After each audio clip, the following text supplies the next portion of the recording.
റൂഹിന്റെ ഹൂറി. രചന ഹിനാർ ഇൻഷ. അവതരണം ഷാഹുൽ മലയിൽ. Editing Faisal C എന്ന് ഊഞ്ഞേരി. അവന്റെ മുഖം വീർക്കുന്നു. ദേഷ്യത്തോടെ അവൾ നോക്കുന്ന കണ്ടതും അവൾ ചിരി കടിച്ചു പിടിച്ച് അവനിൽ നിന്ന് ഓട്ടം മാറ്റി അനസിനെ നോക്കി.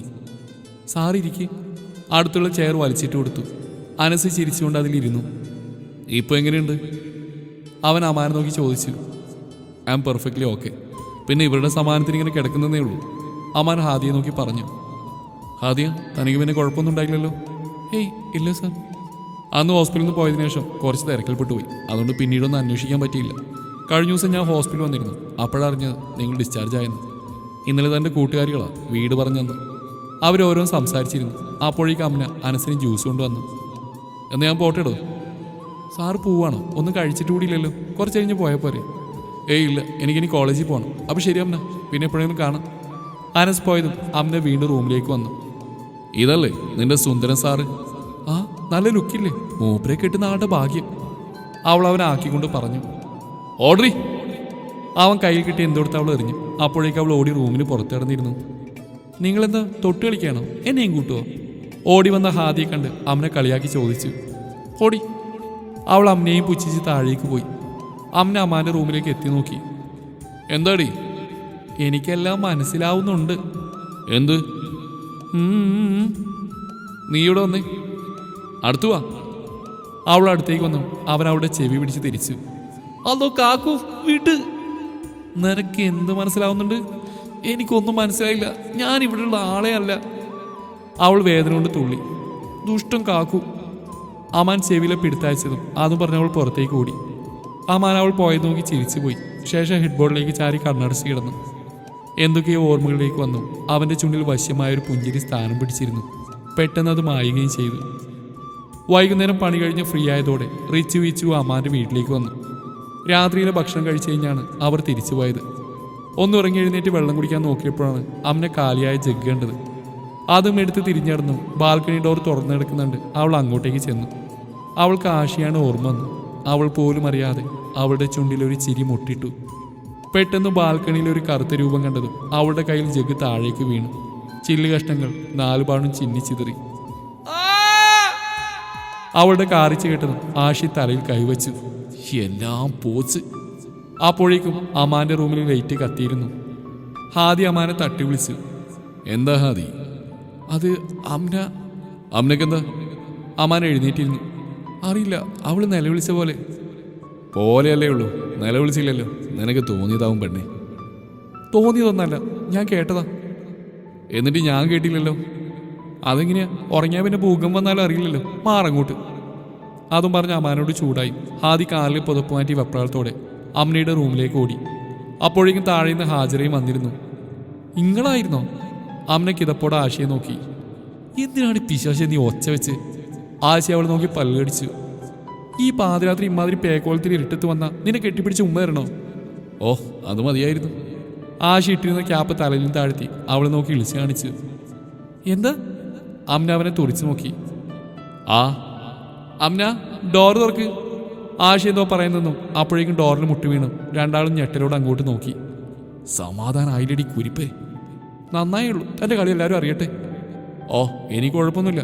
ഇതാകുമ്പോൾ നാളെ തന്നെ നിന്നെ എനിക്ക് കെട്ടിച്ചു തന്നാലോ? അവനെ പൂച്ചിച്ച് തിരിഞ്ഞാടുന്ന അവൾ സ്വിച്ച് ഇട്ട പോലെ സ്റ്റക്കായി. എന്താ, എല്ലാവരും അറിയിക്കുന്നില്ലേ?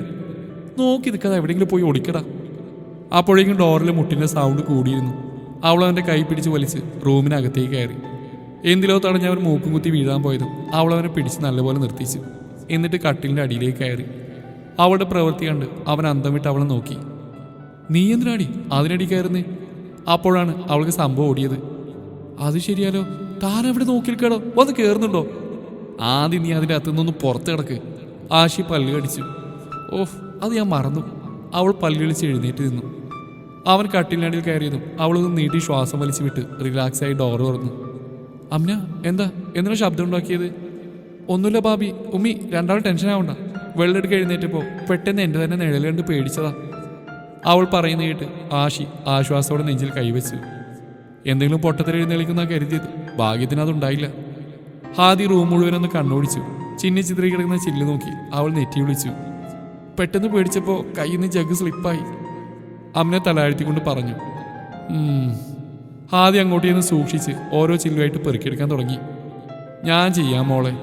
വേണ്ട ഉമ്മി പോയി കിടന്നു, ഇത് ഞാൻ ക്ലീൻ ചെയ്തോളാം. അല്ലോ കൈ തട്ടിയോ, ഞാൻ പറഞ്ഞില്ല ഞാൻ ചെയ്യാന്ന്. ഹാജറ ഹാദിന്റെ അടുത്തേക്ക് ചെന്നു. ദേ ഭാബി ചോര വരുന്നുണ്ടല്ലോ, മോള് പോയി കൈ കഴുകി. ഹാദി ബാത്റൂമിൽ പോയി കൈ കഴുകി. അപ്പോഴും ബ്ലഡ് നിൽക്കുന്നില്ലായിരുന്നു. അവൾ ഷോൾ വെച്ച് കൈ പൊതിഞ്ഞു. ഞാൻ ചെയ്തോളാം, ചില്ല് പെറുക്കിയെടുക്കുന്ന ഹാജരെ നോക്കി ഹാദി പറഞ്ഞു. വേണ്ട, നീ പോയി കിടന്നു. ഹാജറൊന്ന് കണ്ണുരുട്ടി നോക്കിയതും അവൾ ഒന്നും മിണ്ടാതെ റൂമിൽ നിന്ന് ഇറങ്ങിപ്പോയി. റൂമിന്റെ പുറത്തെത്തിയതും അവൾ കയ്യിലെ സാധനത്തിലേക്ക് നോക്കി ഊറി ചിരിച്ചു. റൂമിൽ കയറിയപ്പോൾ കണ്ടത് കട്ടിലിന്റെ ഹെഡ് ബോർഡിൽ ചാരി തുറങ്ങുന്ന അമാനെയാണ്. അവൾ ശബ്ദമുണ്ടാക്കാതെ കയ്യിലുള്ളത് കബോർഡിൽ വെച്ചു. കീബോർഡിന്റെ ശബ്ദം കേട്ട് അമാൻ കണ്ണു തുറന്നു. ആ നീ വന്നോ, എന്തിനാ അവനെ നിലവിളിച്ച്? അമാൻ അവളെ കളിയാക്കിക്കൊണ്ട് ചോദിച്ചു. അവൾ നിഴൽ കണ്ട് പേടിച്ചതാ. അപ്പോഴാണ് അവളുടെ ഷോളിൽ ബ്ലഡ് പടർന്ന് അവൻ കണ്ടത്. നിന്റെ ഷോൾ എന്താ? അവൻ വെപ്രാളത്തോടെ ചോദിച്ചു. അത് പെട്ടെന്ന് അവളുടെ കയ്യിൽ നിന്ന് ജഗ് താഴെ വീണ് പൊട്ടി, അതിൻ്റെ ചില്ല് തട്ടിയതാ, അവൾ നിസ്സാരമായി പറഞ്ഞു. ഇവിടെ വന്നേ. അവൾ അവൻ്റെ അടുത്തേക്ക് ചെന്നു. അവൻ ഷോളിൽ പൊതിഞ്ഞു പിടിച്ചിരിക്കുന്ന വിരൽ പുറത്തെടുത്തു. അത് ചെറിയൊരു മുറിവാ. അവൻ അവളെ തറപ്പിച്ച് നോക്കി. അതുകൊണ്ടാവും ബ്ലഡ് ഇതുവരെ നിൽക്കാത്തത് അല്ലേ? അവളൊന്നും മിണ്ടിയില്ല. അവൻ ഞൊടിയിടയിൽ അവളുടെ വിരൽ വായിലേക്ക് വെച്ചു. അവളൊരു ഞെട്ടിലോടെ അവനെ നോക്കി. അവനതൊന്നും ശ്രദ്ധിക്കുന്നുണ്ടായിരുന്നില്ല. അവൻ്റെ വായിലെ ചൂട് വിരലുകൾ കടന്ന് ശരീരം മുഴുവൻ വ്യാപിച്ച പോലെ തോന്നി അവൾക്ക്. പേരറിയാത്ത എന്തോന്ന് അവളെ പൊതിഞ്ഞു. അവൾ അവൻ്റെ മുഖത്തേക്ക് കണ്ണിമ ചിമ്മാതെ നോക്കി. അവനോടുള്ള അവളുടെ പ്രണയം ആ കണ്ണുകളിൽ കാണാമായിരുന്നു.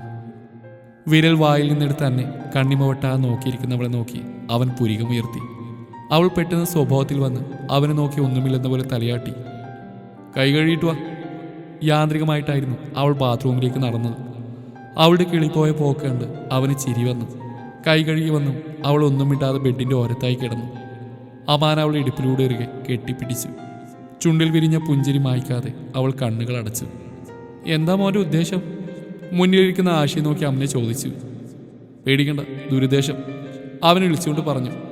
ദേ ഞാനൊരു കാര്യം പറയാം, ഇങ്ങനെ പ്രേമിച്ചടക്കാനൊന്നും എന്നെ കിട്ടില്ല. വേണമെങ്കിൽ കാക്കുനോട് സംസാരിച്ച്. അതിന് തന്നെയാ. വലിയ ഗമയോട് അവൾ പറഞ്ഞു കേട്ട് തിരിച്ചെന്തോ പറയാമെന്നു പകുതിക്ക് വെച്ച് അവൻ നിർത്തി. എന്താ പറഞ്ഞേ? കേട്ടില്ലേ? വേണമെങ്കിൽ കാക്കുനോട് സംസാരിക്കാം. ഇനി ഇങ്ങനെ മതിരിയാടിയാ നാട്ടുകാർ അതിതും പറയും. അവൾ അവനെ മുഖത്ത് നോക്കാതെ പറഞ്ഞു. അവന് ചിരിയും കരച്ചിലും എന്തൊക്കെയോ വരുന്നുണ്ടായിരുന്നു. അവൻ അവളെ കെട്ടിപ്പിടിച്ച്. അവൾ ഞെട്ടി നിന്നു. നാട്ടുകാർ പറയുന്നതാണ് അപ്പോൾ കുഴപ്പം, നിനക്ക് കുഴപ്പമൊന്നുമില്ല. അവൻ്റെ ശബ്ദം ചെവിയിൽ പതിച്ചതും അവൾ അവനെ ഉന്തി മാറ്റി.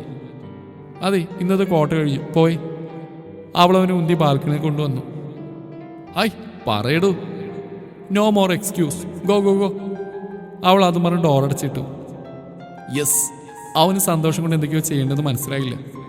അമ്ന ഡോറിൽ ചാരി നിന്നു. അയ്യേ, എന്തൊക്കെയാ പറഞ്ഞ്? കുറച്ച് വട്ടം കറക്കായിരുന്നു. അവൾ സ്വയം പറഞ്ഞ് തലക്കൊരു കൊട്ടുകൊടുത്തു. കുറച്ച് കഴിഞ്ഞ് കർട്ടൻ നീക്കി നോക്കി. ബൈക്ക് സ്റ്റാർട്ടാക്കി പോകുന്ന ആശയെ നോക്കി. അവൾ പോലും അറിയാതെ അവളുടെ ചുണ്ടിലൊരു പുഞ്ചിരി വിടർന്നു. പെണ്ണേ. അവൻ ആർദ്രമായി അവളെ വിളിച്ചു. ഒന്നും മൂളിയതല്ലാതെ അവളൊന്നും മിണ്ടിയില്ല. അവൻ്റെ നെഞ്ചിലേക്ക് ഒന്നുകൂടി ചേർന്നിരുന്നവൾ മുഖം കൂർപ്പിച്ച് അവളെ നോക്കിക്കൊണ്ട് അവൻ വീണ്ടും വിളിച്ചു. പെണ്ണേ. അവൾ മുഖമുയർത്തി അവനെ നോക്കി. അവൻ്റെ കണ്ണുകളിൽ ജ്വലിച്ചു നിൽക്കുന്ന പ്രണയം താങ്ങാൻ വയ്യാതെ അവൾ മിഴികൾ താഴ്ത്തി. നീ എന്നെ ഒന്ന് വിളിച്ചെടി പെണ്ണേ. മുഖത്ത് കുസൃതി വിതറിക്കൊണ്ട് അവൻ അവളോട് ചോദിച്ചു. എന്ത്? കാര്യം മനസ്സിലായിട്ട് മനസ്സിലാവാത്ത പോലെ അവൾ കുസൃതിയോട് അവനെ നോക്കി. മുഖം കൂർപ്പിച്ച് അവൻ അവളെ നോക്കി. റൂഹേ. അവളുടെ മൂക്കിൽ മൂക്ക് മുട്ടിച്ചുകൊണ്ട് അവൻ പറഞ്ഞു. റൂഹേ. അത്രമേൽ ആർദ്രമായി അവൻ്റെ കണ്ണുകളിലേക്ക് നോക്കി അവൾ പതിയെ വിളിച്ചു. അവൻ്റെ കണ്ണുകൾ വിടർന്ന് തിളങ്ങി. നീ ഹൂറിയാടി പെണ്ണേ, റൂഹിൻ്റെ ഹൂറി. അവളെ തന്നിലേക്ക് ഒന്നുകൂടി ചേർത്ത് പിടിച്ചുകൊണ്ട് അവൻ പതിയെ മൊഴിഞ്ഞു. അവൻ്റെ ചുണ്ടുകൾ നേർമയായി അവളുടെ അധരങ്ങളിൽ ചേർന്നു. റൂഹ്. പാതി മയക്കത്തിലും അവളുടെ ചുണ്ടുകൾ അങ്ങനെ മന്ത്രിച്ചു. ഹാദി ഞെട്ടി കണ്ണുകൾ തുറന്നു. അവളുടെ ഹൃദയമിടിപ്പ് അതിവേഗത്തിലായിരുന്നു. AC-യുടെ തണുപ്പിലും ചെന്നിയിലൂടെ വിയർപ്പ് ഒലിച്ചിറങ്ങി. ശരീരം വിറക്കുന്ന പോലെ തോന്നി. റൂഹ്. കിതപ്പോടെ അവളുടെ ചുണ്ടുകൾ ആ നാമം ഉരുവിട്ടു. അപ്പോഴും തന്നെ വരിഞ്ഞു മുറുക്കിയിരിക്കുന്ന കൈകൾ അവൾക്ക് അസ്വസ്ഥയായി തോന്നി. അവൾ അമാൻ്റെ കരവലത്തിൽ നിന്ന് എഴുന്നേറ്റ് ബാത്റൂമിലേക്ക് പോയി മുഖം വെള്ളം തളിച്ച് കഴുകി. അപ്പോഴും അവളുടെ മനസ്സ് അസ്വസ്ഥമായിരുന്നു. ഹൃദയം എന്തിനോ വേണ്ടി അലമുറ കൂട്ടും പോലെ. കുറച്ച് സമയം വിത്തിൽ ചാരിന്ന് അവൾ ഇറുകെ കണ്ണുകൾ അടച്ച് പിടിച്ചു. സ്വപ്നം വീണ്ടും കൺമുമ്പിൽ തെളിഞ്ഞ് ഞെട്ടലോടെ കണ്ണുകൾ തുറന്നു. തന്നെ നോക്കി ചിരിക്കുന്ന ആ മുഖം അവളെ വല്ലാതെ അസ്വസ്ഥമാക്കി. അവൾ തിരികെ റൂമിൽ പോയി കിടന്നു. കണ്ണടക്കും തോറും ആ മുഖം കൺമുമ്പിൽ തെളിഞ്ഞു വന്നു. അവൾക്ക് ഭ്രാന്ത് പിടിക്കും പോലെ തോന്നി. എപ്പോഴോ അവൾ ഉറക്കത്തിലേക്ക് ആണ്ടുപോയി. ആയിഷു തട്ടി വിളിച്ചിട്ടാണ് ആഷി കണ്ണു തുറന്ന്. എന്താടി മനുഷ്യനെ ഉറങ്ങാനും സമ്മതിക്കില്ലേ? കാക്കുവിന് ഫോണ്. ആഷി ഫോൺ വാങ്ങി ചെവിയിൽ വെച്ചു. Good morning bro. അപ്പുറത്തുനിന്ന് ഹാദിയുടെ ശബ്ദം കേട്ടു. നീയായിരുന്നു കുരിപ്പ്, ഉറങ്ങാനും സമ്മതിക്കില്ല. കാക്കുന്നിൽ രാത്രി ഇവിടുന്ന് എപ്പോഴാണ് പോയത്? അതൊരു 2 പറയാൻ വന്ന് വിഴിഞ്ഞ് അവൻ ഉമ്മുനീരിറക്കി. അല്ല, ഇന്നലെ നൈറ്റ് എപ്പോഴാണ് കള്ളക്കാമുകൻ കാക്കു ഇവിടുന്ന് പോയതെന്ന് ചോദിക്കായിരുന്നു. നീ എന്തൊക്കെയാ പറയുന്നത്? എനിക്കൊന്നും മനസ്സിലാവുന്നില്ല. ഞാനൊന്നും പറഞ്ഞില്ല. അല്ല, കാക്കുവിന് ഫോൺ എവിടെ? അത് അവൻ ടീപ്പോയിൽ നോക്കി. അവിടെ ഉണ്ടായിരുന്നില്ല. പാൻറ്റിൻ്റെ പോക്കറ്റിലും. തപ്പണ്ട, അതെൻ്റെ കയ്യിലുണ്ട്. അത് സത്യം പറഞ്ഞു. എത്ര കാലമായി തുടങ്ങിയിട്ട്? അവൻ ഇരുന്നിരിപ്പിൽ വിയർത്തു. 2 മാസമോ? ഏയ് അല്ല, ഇന്നലെ 2ാമത്തെ പ്രാവശ്യം. വിശ്വസിക്കാവോ? സത്യം. ഡി നാറ്റിക്കരുത്. അത് നമുക്ക് ആലോചിക്കാം. ഫോൺ വേണമെങ്കിൽ പോര്. അവൾ അതും പറഞ്ഞ് ഫോൺ കട്ടാക്കി. അവൻ കഴുത്തിൽ പൊടിഞ്ഞ വിയർപ്പ് കൈകൊണ്ട് തുടച്ചു. ഈ കുരിപ്പ് നാറ്റിക്കും. നീറുമല കടലാഴമേ ദൂരമേ ഹൃദയദ്വീപിലുദിച്ച ശോണരൂപനിൻ സൂര്യനെ തീക്ഷ്ണമായി പുൽകിരണ കരങ്ങളാൽ ഇവളെ നീ ആകാശമേ. ഹാദി കണ്ടുവന്നപ്പോൾ കണ്ടത് പാട്ടും പാടി മുടികെട്ടുന്ന ഹാദിയാണ്. അവനൊരു നിമിഷം അവളെ നോക്കി കിടന്നു. എൻ്റെ പൊണ്ടാട്ടി നല്ല മൂഡിലാണല്ലോ. അവൻ്റെ ശബ്ദം കേട്ടവൾ സ്വിച്ച് ഇട്ട പോലെ പാട്ട് നിർത്തി. എന്തിനാ നിർത്തി? നല്ല ഈണുള്ള കഴുത പാടും പോലെ ഉണ്ട്. അവൻ ചിരിയോടെ പറഞ്ഞു. അവൾ അവനെ നോക്കി മുഖം കൂർപ്പിച്ചു. നീ എങ്ങോട്ടാ രാവിലെ തന്നെ? പോയി കോളേജിൽ പൊടി. അവൻ ദേഷ്യത്തോടെ പറഞ്ഞു. അവൾ ചുണ്ടി വിളിക്കി അവനെ നോക്കി. എന്താ പോയില്ലേ? എൻ്റെ പട്ടി പോവും. എന്തെങ്കിലും പറഞ്ഞോ? പോവാന്ന് പറഞ്ഞതാ. അവൾ അതും പറഞ്ഞ് നിലത്ത് ആഞ്ചവിട്ടി താഴേക്ക് പോന്നു. കിച്ചണിലേക്ക് കയറാൻ നിൽക്കുമ്പോഴാണ് ആരോ കോളിംഗ് ബെല്ല് അടിച്ചത്. ഈ രാവിലെ തന്നെ ആരാ? സംശയത്തോടെ അതും പറഞ്ഞ് അവൾ വാതിൽ തുറക്കാൻ പോയി. അപ്പോഴും അവളുടെ ഹൃദയം അനുസരണയില്ലാതെ മിടിച്ചിരുന്നു. വാതിൽ തുറന്നു മുന്നിൽ നിൽക്കുന്ന ആളെ കണ്ട് അവളുടെ കണ്ണുകൾ വിടർന്നു. ഒരു താങ്ങിനെന്ന പോൽ അവൾ വാതിലെ പിടിമുറുക്കി. റൂഹ്.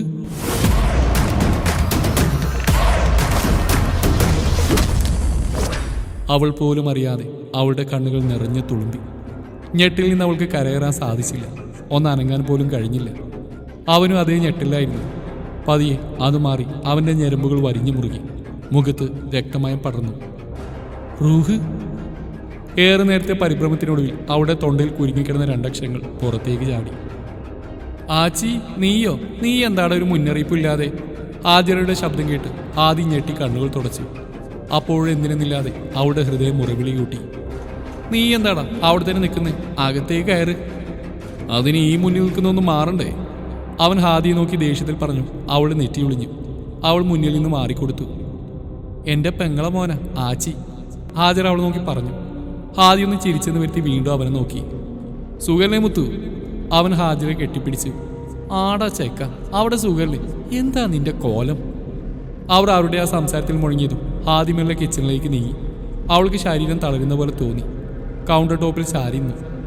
എൻ്റെ പെങ്ങടെ മോന ആച്ചി. ആ വാക്കുകൾ ചെവിയിൽ വീണ്ടും വീണ്ടും അരയടിക്കും പോലെ. റൂഹ്. അവൾക്ക് തല കറങ്ങും പോലെ തോന്നി. പൈപ്പ് തുറന്ന് മുഖത്തേക്ക് വെള്ളം തളിച്ചു. ഹാജറ വരുന്ന പോലെ തോന്നിയതും അവൾ അടുപ്പിൽ ചായക്ക് വെള്ളം വെച്ചു. ആമാനെ എണീറ്റിട്ടുണ്ടോ മോളെ? ആച്ചി അവനെ കാണാൻ അങ്ങോട്ട് ചെന്നിക്കണ്. നീ പോയി നോക്ക്. അവൾ യാന്ത്രികമായി സ്റ്റെയർ കയറി. വാതിൽക്കലിൽ നിന്ന് അകത്തേക്ക് നോക്കിയതും ബെഡിൻ്റെ അടുത്ത് ചേർന്നിരുന്ന് അമാനോട് സംസാരിക്കുന്ന ആച്ചിയെ കാണാൻ അവളുടെ കണ്ണ് വീണ്ടും നിറഞ്ഞു.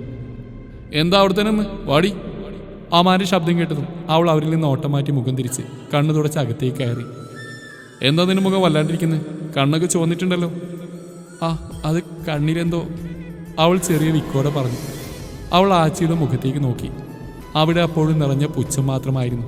അത് കാണി അവൾക്ക് വല്ലാത്ത അസ്വസ്ഥത തോന്നി. നോക്കി ഒരിക്കലോട് നീ ഒന്നിലും കെട്ടിയോ മുന്നിരിക്കുന്നു എന്ന പരിഗണനെങ്കിലും വേണം.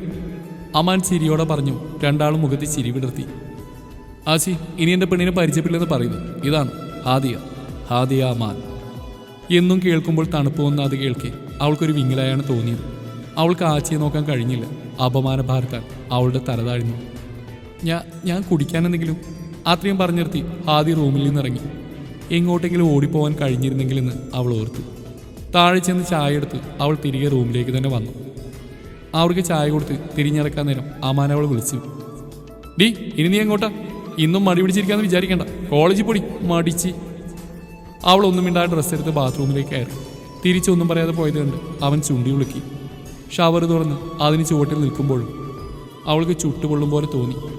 എല്ലാം ഒരു സ്വപ്നമായിരുന്നെങ്കിൽ. നിറഞ്ഞൊഴുകുന്ന കണ്ണുനീർ തലയിലൂടെ ഒഴുകി വരുന്ന വെള്ളത്തിലേക്ക് അലിഞ്ഞു ചേർന്നു. ഒന്നും അവൾക്ക് വിശ്വസിക്കാൻ കഴിയുന്നുണ്ടായിരുന്നില്ല.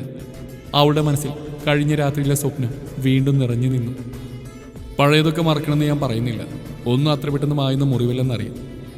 എങ്കിലും പറയാം, നിനക്കൊരു ലൈഫ് തിരഞ്ഞെടുക്കാനുള്ള സമയമായിട്ടുണ്ട്. ഉപദേശമായിട്ട് കൂട്ടണ്ട. നീ സ്നേഹിക്കുന്നൊന്നും നിനക്ക് നഷ്ടപ്പെടില്ല. അമാൻ പറയുന്ന കേട്ട് ആച്ചി മുഖത്തൊരു ചിരി വരുത്തിയെന്നല്ലാതെ ഒന്നും പറഞ്ഞില്ല. അവൻ താഴേക്ക് നടന്നു. ഞാൻ ആശി വിളിച്ച് പറഞ്ഞിട്ടുണ്ട് നിന്നെ കോളേജിൽ ഡ്രോപ്പ് ചെയ്യാൻ. അവനോട് വരണ്ടെന്ന് പറയണം. ആച്ചി നിന്നെ ഡ്രോപ്പ് ചെയ്യും. വേണ്ട, കാക്കുവിനോട് പോവാം. അവൾ അതും പറഞ്ഞ് മുടിയൊക്കെ ശരിയാക്കി സ്കാർഫ് ചെയ്ത് അമാൻ കാണാതെ ആഷിയുടെ ഫോണും എടുത്ത് ബാഗിലിട്ടു. ഇറങ്ങാൻ നേരമാണ് ബെഡിൽ നിന്ന് എഴുന്നേൽക്കാൻ നോക്കുന്ന അമാനെ കണ്ടത്. എന്താ വേണ്ടേ? അവൾ വെപ്രാളത്തോടെ ചോദിച്ച് അവൻ്റെ അടുത്തേക്ക് ചെന്നു. താഴേക്ക്. ഞാൻ പിടിക്കാം. പറഞ്ഞ് മുഴുവനാക്കും മുന്നേ അവൾ അവനെ പിടിച്ചു. അവളുടെ കഴുത്തിലൂടെ കൈയിട്ട് അവൻ ബാലൻസ് ചെയ്തു. 12 കൂടി താഴേക്ക് നടന്നു. സ്റ്റെയർ ഇറങ്ങുമ്പോൾ അവരെ നോക്കി ആച്ചിയെ കാണി അവൾ തലതാഴ്ത്തി. അവൻ്റെ മുഖത്ത് അപ്പോഴും പുച്ഛം നിറഞ്ഞു നിന്നു. ഒന്നും മിണ്ടാ പുറത്തേക്ക് നോക്കിയിരിക്കുന്ന ഹാദിയെ നോക്കി ആഷി നെറ്റി വിളിച്ചു. കണ്ണ് നിറഞ്ഞൊഴുകുന്ന കണ്ട് ഹാദിക്ക് പുറത്തെ കാഴ്ച വ്യക്തമല്ലായിരുന്നു. എന്താടി, നിന്റെ നാവളിയനെ ഓടിച്ചോ? ആഷി ചോദിച്ചൊന്ന് ഹാദി കേട്ടിട്ടില്ലായിരുന്നു. ആഷി കാർ സ്റ്റോപ്പാക്കി അവൾ നോക്കി. അപ്പോഴാണ് കവിളിലൂടെ ഒലിച്ചിറങ്ങുന്ന കണ്ണീര് അവൻ കണ്ടത്. ഹാദി, എന്തിനാണ് കരയുന്നത്? എന്താ? അവൻ്റെ മുഖം വല്ലാതെയായി. അവൻ അവൾ തിരിച്ചതും അവൾ അവനെ ഇറുക്കി കെട്ടിപ്പിടിച്ചു. അവളുടെ കണ്ണുനീര് കാരണം അവൻ്റെ ഷർട്ട് നനഞ്ഞു. എന്താടാ, എന്തുണ്ടായേ? അവൻ എന്തെങ്കിലും പറഞ്ഞോ? അവളില്ലെന്ന് തലയാട്ടി. പിന്നെന്താ? അവൻ്റെ കണ്ണ് നിറഞ്ഞിരുന്നു. റൂഹ്. അവൻ ഞെട്ടി അവളെ നോക്കി. അവൻ്റെ നെഞ്ചിലൊരു വെള്ളിടി വെട്ടി. ഒരിക്കലും മറിയിക്കരുതെന്ന് വിചാരിച്ചത് എല്ലാം പോയി പടച്ചോനെ. റൂഹ് വീട്ടിൽ അമീക്കാടെ കസിൻ. അവൻ ഞെട്ടലോടെ അവളെ നോക്കി. അവളുടെ മുടിയിലൂടെ വിരലുകൾ ഓടിച്ചു. ആഷി വണ്ടി തിരിച്ചു. ഒരു ഹോട്ടലിന് മുന്നിലാണ് അവൻ്റെ വണ്ടി നിന്ന്. അവൾ സംശയത്തോടെ അവനെ നോക്കി. നീ അകത്തായിരിക്കും, ഞാൻ പാർക്ക് ചെയ്തിട്ട് വരാം. അവളൊന്നും മിണ്ടാതെ വണ്ടിയിൽ നിന്ന് ഇറങ്ങി. കാറ് പാർക്ക് ചെയ്ത് നടക്കുന്നേരം മുന്നിലേക്ക് വന്ന ആളെ കണ്ട് അവൻ്റെ മുഖം ഇരുണ്ടു. അടിപൊളി ചെറുക്കാൻ കേട്ടോ നിന്റെ പെങ്ങള്. മറികടന്ന് പോകാൻ നേരം അവൻ പറഞ്ഞു കേട്ട് ആഷിയുടെ കൈ അവൻ്റെ കോളറിൽ വീണു. ഇനി മേലെ നിന്റെ പുഴുത്ത നാവിൽ നിന്ന് എൻ്റെ പെങ്ങളെ കുറിച്ച് ഇങ്ങനെ എന്തെങ്കിലും കേട്ടാ കൊല്ലും പന്നി ഞാൻ. അയാൾ അവൻ്റെ കൈ തട്ടി മാറ്റി. നിനക്ക് പൊള്ളിയല്ലേ, നീയൊക്കെ കൂടി അവളെ വെച്ചുകൊണ്ടിരിക്കുക. പറഞ്ഞു മുഴുവനാക്കും മുന്നേ ആഷിയുടെ കൈ അവൻ്റെ കവിളിൽ പതിഞ്ഞിരുന്നു. അവൻ ക്രൂരമായ ചിരിയോടെ കവിളിലൊന്ന് ഒഴിഞ്ഞു. ഇങ്ങനെ ഹീറ്റാവല്ലേ, അവളോട് പറഞ്ഞേക്ക് അധികം വൈകാതെ എൻ്റെ കൈ കൊണ്ട് അവളും ചാവുമെന്ന്. പകമൂത്ത മൃഗത്തെ പോലെ അവൻ്റെ കണ്ണുകളിൽ അഗ്നി തിളങ്ങിയിരുന്നു. ഹാദി ദൂരേക്ക് കണ്ണു വായിച്ചിരുന്നു. അമാന്റെ മുഖവും ആച്ചിയുടെ മുഖവും ഒരുപോലെ അവളുടെ കണ്ണിൽ തെളിഞ്ഞു വന്നു. അവൾ കണ്ണ് ഇറുകെ അടച്ചു. പുച്ഛത്തോടെയും ദേഷ്യത്തോടെയുള്ള അവൻ്റെ മുഖമോർക്കെ അവൾക്ക് ഹൃദയം നിലക്കും പോലെ തോന്നി. ഒരിക്കൽ പോലും തന്നോടൊന്ന് കണ്ണുരുട്ട പോലും ചെയ്യാത്ത ആൾ എന്തിനാ ഇങ്ങനെ? അവളുടെ മനസ്സ് കാറ്റത്ത് വീണ ആ പൂപ്പൻ താടി പോലെ പറന്നു. ഒരിക്കൽ ജീവനായി കണ്ടിരുന്ന ഒരാൾ, ഇന്ന് തന്നെ ജീവനോളം സ്നേഹിക്കുന്ന ഭർത്താവ്. രണ്ടിലൊന്നും തിരഞ്ഞെടുക്കാൻ കഴിയാതെ അവൾക്ക് ഭ്രാന്തി പിടിച്ചു. എന്തിനാ എന്നോട് ഇത്ര ദേഷ്യം? ഞാൻ ആമിക്കാനെ കല്യാണം കഴിച്ചുകൊണ്ടാവും. ആവും, ചതിയല്ലേ ഞാൻ ചെയ്ത്. എൻ്റെ പഴയ റൂഹ എന്നെ സ്നേഹിക്കുന്നുണ്ടാവും ഇപ്പോഴും. അവൾ അവളോട് തന്നെ ചോദിച്ചുകൊണ്ടിരുന്നു. ആച്ചി ഗാർഡനിലെ ചെയറിൽ ദൂരേക്ക് കണ്ണു വായിച്ചിരുന്നു. നിനക്കൊന്നും നഷ്ടപ്പെട്ടില്ലല്ലോ, നഷ്ടങ്ങൾ എനിക്ക് മാത്രമല്ലേ, നീ കാരണം എനിക്ക്. അവൻ്റെ മനസ്സിലേറി കണ്ണുകൾ നിറഞ്ഞു. വെറുക്കാൻ കഴിയുന്നില്ല. അവൻ കണ്ണടച്ച് ചാരി നിന്നു. ഓർമ്മ ഇങ്ങോട്ടോ പാഞ്ഞു. ഈ ജീവൻ ഞാനിങ്ങ് എടുക്കുക. അവൾ സ്നേഹിക്കുന്നൊന്നും ഈ ഭൂമിയിൽ അവശേഷിക്കില്ല. എക്കോ പോലെ ആ ശബ്ദം ചെവിയിൽ അലയടിച്ചത് അവൻ ഞെട്ടലോടെ കണ്ണു തുറന്നു. എനിക്കറിയാമെന്നറിഞ്ഞാൽ ചിലപ്പോൾ ദേഷ്യം തോന്നുമായിരിക്കും. എല്ലാം കലങ്ങി തെളിയുമ്പോൾ എല്ലാവരും ഹാപ്പി ആയിക്കോളും. ആച്ചിയെ നോക്കി എന്തൊക്കെയോ മനസ്സിലുറപ്പിച്ച് അമാൻ റിഫയുടെ നമ്പറിലേക്ക് ഡയൽ ചെയ്തു. ഇനി ഹാദിയുടെ ജീവിതത്തിൽ എന്ത് സംഭവിക്കും? തുടരും ഈ കഥയുടെ ബാക്കി ഭാഗം നാളെ ഇതേ സമയം.